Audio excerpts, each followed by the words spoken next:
Today, I'm going to show you how to unblock a Snapchat account.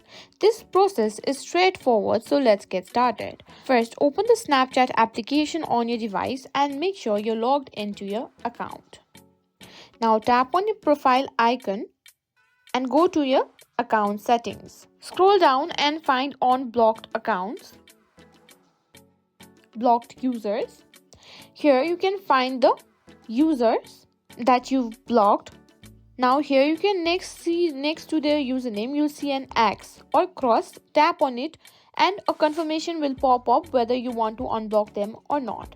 Tap yes to confirm that you want to unblock the user. To make sure it works, let's check if you can find them again.